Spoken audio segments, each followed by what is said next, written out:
Chapter 4, in which it is shown that Tiggers don't climb trees.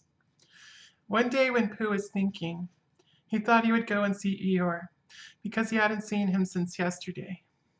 And as he walked through the heather, singing to himself, he suddenly remembered that he hadn't seen Owl since the day before yesterday.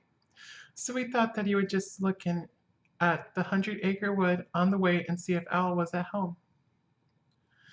Well, he went on singing until he came to the part of the stream where the stepping stones were. And when he was in the middle of the third stone, he began to wonder how Kinga and Roo and Tigger were getting on, because they all lived together in a different part of the forest. And he thought, I haven't seen Roo for a long time, and if I don't see him today, it will be a still longer time. So he sat down on the stone in the middle of the stream and sang another verse of his song while he wondered what to do.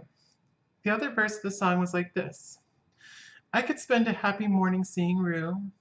I could spend a happy morning being Pooh. For it doesn't seem to matter if I don't get any fatter and I don't get any fatter, what I do. The sun was so delightfully warm, and the stone, which had been sitting in it for a long time, was so warm too that Pooh had almost decided to go on being Pooh in the middle of the stream for the rest of the morning, when he remembered Rabbit. Rabbit, said Pooh to himself. I like talking to Rabbit. He talks about sensible things. He doesn't use long, difficult words like owl. He uses short, easy words like, what about lunch? And help yourself, Pooh. I suppose, really, I ought to go and see Rabbit. Which made him think of another verse. Oh, I like his way of talking. Yes, I do. It's the nicest way of talking just for two. And to help yourself with Rabbit, though it may become a habit, is a pleasant sort of habit for a Pooh. So when he had sung this, he got up off his stone, walked back across the stream, and set off for Rabbit's house. But he hadn't got far before he began to say to himself, yes, but suppose Rabbit is out. Or suppose I get stuck in his front door again, coming out as I did once when his front door wasn't big enough. Because I know I'm not getting fatter, but his front door may be getting thinner.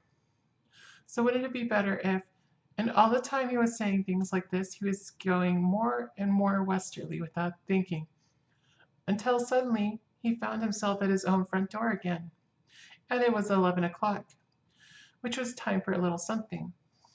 Half an hour later, he was doing what he had always really meant to do. He was stumping off to Piglet's house, and as he walked, he wiped his mouth with the back of his paw and sang rather a fluffy song through the fur. It went like this. I could spend a happy morning seeing Piglet, and I couldn't spend a happy morning not seeing Piglet. And it doesn't seem to matter if I don't see Owl and Eeyore or any of the others.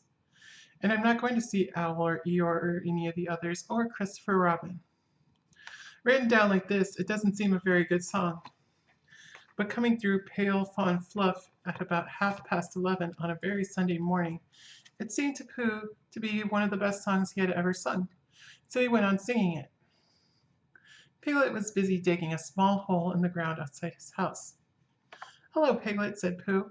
Hello, Pooh, said Piglet, giving a jump of surprise. I knew it was you. So did I, said Pooh. What are you doing? I'm planting a haycorn, Pooh, so that it can grow up into an oak tree and have lots of haycorns just outside the front door instead of having to walk miles and miles. Do you see, Pooh? Supposing it doesn't, said Pooh. It will, because Christopher Robin says it will, so that's why I'm planting it. Well, said Pooh, if I plant a honeycomb outside my house, then it will grow up into a beehive. Piglet wasn't quite sure about this. Or a piece of a honeycomb, said Pooh, so as not to waste too much. Only then I might only get a piece of a beehive, and it might be the wrong piece, where the bees were buzzing and not honeying. Bother. Piglet agreed that this would be rather bothering. Besides, Pooh, it's a very difficult thing, planting, unless you know how to do it, he said, and he put the acorn in the hole he had made and covered it up with dirt, and jumped on it. I do know, said Pooh, because Christopher Robin gave me a Master Shalom seed, and I planted it. And I am going to have Master Shaloms all over the front door. I thought they were called nasturtiums, said Piglet timidly as he went on jumping. No, said Pooh, not these. They are called nasturtiums. When Piglet had finished jumping, he wiped his paws on the front and said, "What shall we do now?" And Pooh said, "Let's go and see Kanga and Roo and Tigger." And Piglet said, "Yes, let's." Because he was still a little anxious about Tigger, who was a very bouncy animal, with a way of saying, "How do you do?" which always left your ears full of sand, even after Kanga had said, "Gently, Tigger dear," and had helped you up again. So they set off for Kanga's house.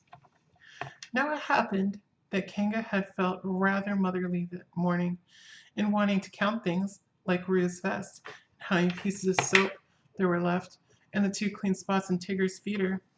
So he had sent them out with a packet of watercress sandwiches for Roo and a packet of extract of malt sandwiches for Tigger, to have a nice long morning in the forest not getting into mischief.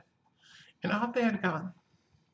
And as they went, Tigger told Roo, who wanted to know all about the things that Tiggers could do. "Can they fly?" asked Roo. "Yes," said Tigger. "They're very good flyers. Tiggers are stormy good flyers." "Ooh," said Roo. "Can they fly as well as Owl?" "Yes," said Tigger. "Only they don't want to." "Why don't they want to?" "Well, they just don't like it somehow." Roo couldn't understand this because he thought it would be lovely to be able to fly. But Tigger said it was difficult to explain to anybody who wasn't a Tigger himself. "Well," said Roo, "can they jump as far as Kangas?" "Yes," said Tigger, "when they want to." "I love jumping," said Roo. "Let's see who can jump farthest, you or me." "I can," said Tigger. "But we mustn't stop now or we shall be late." "Late for what?" "For whatever we want to be in time for," said Tigger, hurrying on. In a little while they came to the 6 pine trees. "I can swim," said Roo. "I fell into the river and I swimmed." "Can Tiggers swim?" "Of course they can. Tiggers can do everything." "Can they climb trees better than Pooh?" asked Roo, stopping under the tallest pine tree and looking up at it. "Climbing trees is what they do best," said Tigger. "Much better than Pooh's." "Could they climb this one?" "They're always climbing trees like that," said Tigger. "Up and down all day." "Ooh, Tigger, are they really?" "I'll show you," said Tigger bravely. "And you can sit on my back and watch me." For of all the things which he had said Tiggers could do, the only one he felt really certain about suddenly was climbing trees. "Ooh, Tigger, ooh, Tigger, ooh, Tigger," squeaked Roo excitedly. So he sat on Tigger's back, and up they went. And for the first 10 feet, Tigger said happily to himself, "Up we go." And for the next 10 feet, he said, "I always said Tiggers could climb trees." And for the next 10 feet, he said, "Not that it's easy, mind you." And for the next 10 feet, he said, "Of course, there's the coming down too, backwards." Then he said, "Which will be difficult, unless one fell, when it would be easy." And at the word easy, the branch he was standing on broke suddenly. And he just managed to clutch at the one above him as he felt himself going. And then slowly he got his chin over it, and then one back paw, and then the other, until at last he was sitting on it, breathing very quickly and wishing that he had gone in for swimming instead. Roo climbed off and sat down next to him. "Ooh, Tigger," he said excitedly. "Are we at the top?" "No," said Tigger. "Are we going to the top?" "No," said Tigger. "Oh," said Roo rather sadly. And then he went on hopefully. "That was a lovely bit just now, when you pretended we were going to fall bump to the bottom and we didn't. Will you do that again?" "No," said Tigger. Roo was silent for a little while, and then he said, "Shall we eat our sandwiches, Tigger?" And Tigger said, "Yes. Where are they?" And Roo said, "At the bottom of the tree." And Tigger said, "I don't think we'd better eat them just yet." So they didn't. By and by, Pooh and Piglet came along. Pooh was telling Piglet in a singing voice that it didn't seem to matter if he didn't get any fatter, and he didn't think he was getting any fatter. What he did. And Piglet was wondering how long it would be before his hay corn came up. "Look, Pooh," said Piglet suddenly. "There's something in one of the pine trees."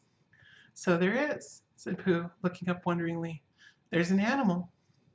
Piglet took Pooh's arm in case Pooh was frightened. "Is it one of the fiercer animals?" he said, looking the other way. Pooh nodded. "It's a jaguar," he said. "What do jaguars do?" asked Piglet, hoping that they wouldn't. "They hide the branches of trees and drop on you as you go underneath," said Pooh. "Christopher Robin told me." Perhaps we better hadn't go underneath, Pooh, in case he dropped and hurt himself. They don't hurt themselves, said Pooh. They're such very good droppers. Piglet still felt to be underneath a very good dropper would be a mistake, and he was just going to hurry back for something which he had forgotten when the Jaguar called out to him. Help! Help! It called. That's what Jaguars always do, said Pooh, much interested. They call help, help. And then when you look up, they drop on you. I'm looking down, cried Piglet loudly, so as the Jaguar shouldn't do the wrong thing by accident. Something very excited next to the Jaguar heard him and squeak. Pooh and Piglet! Pooh and Piglet! All of a sudden, Piglet felt that it was a much nicer day than he had thought it was, all warm and sunny. Pooh, he cried, I believe it's Tigger and Roo. So it is, said Pooh. I thought it was a Jaguar and another Jaguar. Hello, Roo, called Piglet. What are you doing? We can't get down. We can't get down, cried Roo. Isn't it fun? Pooh, isn't it fun? Tigger and I are living in a tree, like Owl. We're going to stay here forever and ever. I can see Piglet's house. Piglet, I can see your house from here. Aren't we high? Is Owl's house as high up as this? How did you get there, Roo? Asked Piglet. On Tigger's back. And Tigger can't climb downwards because their tails get in the way. Only upwards. And Tigger forgot about that when we started. And he's only just remembered. So we've got to stay here forever and ever. Unless we go higher. What did you say, Tigger? Oh, Tigger say if we go higher, we shan't be able to see Piglet's house so well. So we're going to stop here. Piglet, said Pooh solemnly, when he had heard all of this. What shall we do? And he began to eat Tigger's sandwiches. Are they stuck? Asked Piglet anxiously. Pooh nodded. Couldn't you climb up to them?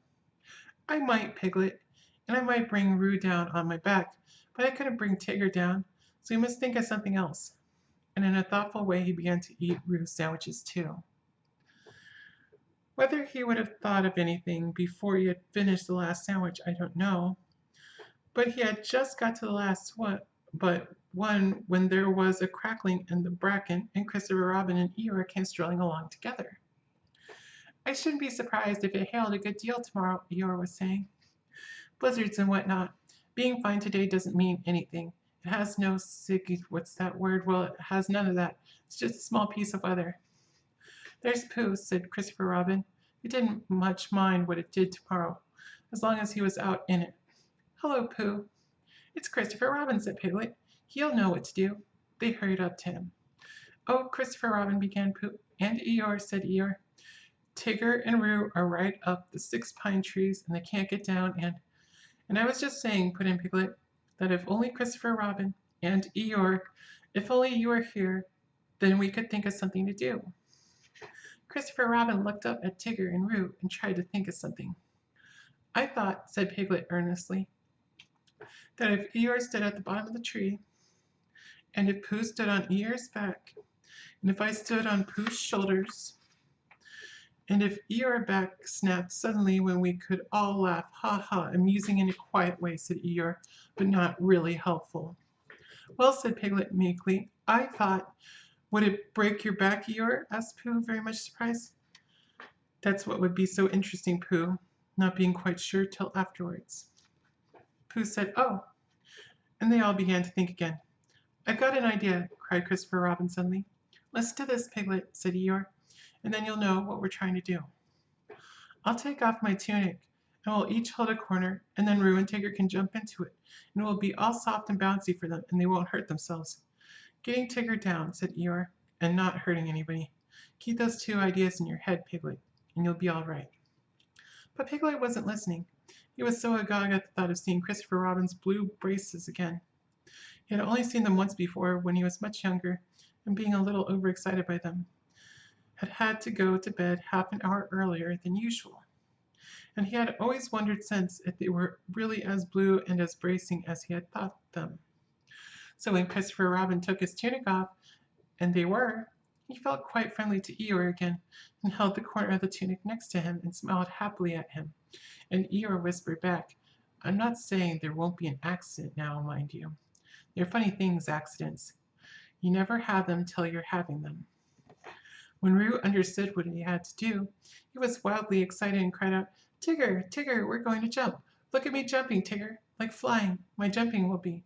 Can Tiggers do it? And he squeaked out, I'm coming, Christopher Robin. And he jumped straight into the middle of the tunic.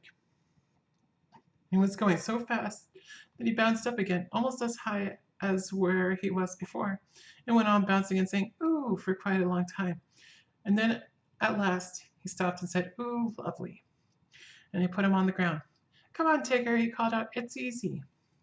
But Tigger was holding onto the branch and saying to himself, it's all very well for jumping animals like kangas, but it's quite different for swimming animals like Tiggers.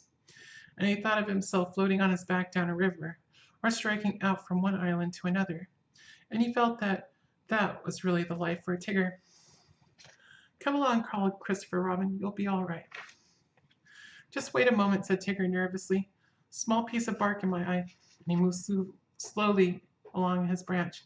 Come on, it's easy, squeaked Drew. And suddenly Tigger found how easy it was.